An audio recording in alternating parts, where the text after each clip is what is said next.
Astrology বার্তা চ্যানেলে আপনাদের সবাইকে স্বাগত। সকলকে নমস্কার জানিয়ে শুরু করছি। আমার ভিডিওগুলো দেখার জন্য অনেক অনেক ধন্যবাদ আপনাদের। আজ আপনাদের বিনা রত্নে রাহুর প্রভাব থেকে মুক্তির কিছু উপায় বলবো। আপনারা এই কাজগুলো করে দেখতে পারেন, তাহলে অনেকাংশেই এই রাহুর ক্ষতিকর প্রভাব থেকে নিজেকে মুক্ত করতে পারবেন। তার আগে বলি রাহুর ক্ষতিকর প্রভাবগুলো কি কি।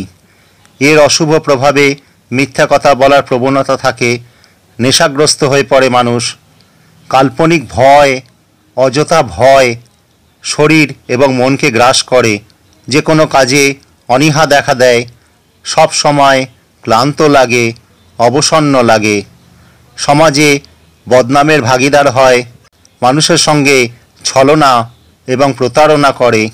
আবার উল্টো দিকে এই ছায়াগ্রহের শুভ প্রভাবে যে কোনো মানুষের ওপর বিরাট প্রভাব বিস্তার করে, নিজের অতি বড় শত্রুকেও নিজের বশে আনতে পারে, বিদেশে চাকরি এবং রাজনৈতিক সাফল্য আসে জীবনে, লটারির ভাগ্য খুলে যায়, কঠোর পরিশ্রম করেও ক্লান্ত হয় না, সব সময় সঠিক যুক্তি দিয়ে কথা বলে অপরের মন জয় করে।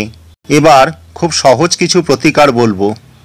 নিজের বাড়ি সবসময় পরিষ্কার পরিচ্ছন্ন রাখুন। অনেক সময় দেখবেন ঘরে ঝুল হয়, দেয়ালে, ঘরে সিলিংয়ে, সেগুলো পরিষ্কার করতে হবে। সব সময় আপনার বাস্তু, আপনার ঘর, বারান্দা টিপটপ রাখুন। যেখানে সেখানে ইট ছড়িয়ে রাখবেন না। যদি খাট বা চৌকির পায়ার নিচে ইট রাখতে হয়, তবে সেগুলো খবরের কাগজ দিয়ে মুড়িয়ে তারপর পায়ার নিচে রাখুন। ছাদে খোলা ইট পড়ে থাকলে সেগুলো এক জায়গায় জড়ো করে প্লাস্টিক বা চটের বস্তা দিয়ে ঢেকে রাখতে হবে।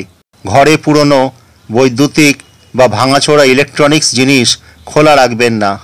ভাঙা ব্যাটারি, ভাঙা ইলেকট্রিকের জিনিস, ভাঙা ঘড়ি, ভাঙা রেডিও একেবারেই ঘরে রাখবেন না। এইগুলো করলে অনেকখানি রাহুর কুপ্রভাব থেকে নিজেকে মুক্ত করতে পারবেন। আজ এই পর্যন্তই। আশা করি আপনারা সবাই ভালো আছেন। যদি আমার ভিডিওগুলো ভালো লাগে তাহলে অবশ্যই লাইক, কমেন্ট, শেয়ার এবং সাবস্ক্রাইব করবেন, এবং আপনার মনে কোনো প্রশ্ন থাকলে অবশ্যই কমেন্ট বক্সে লিখে জানাবেন।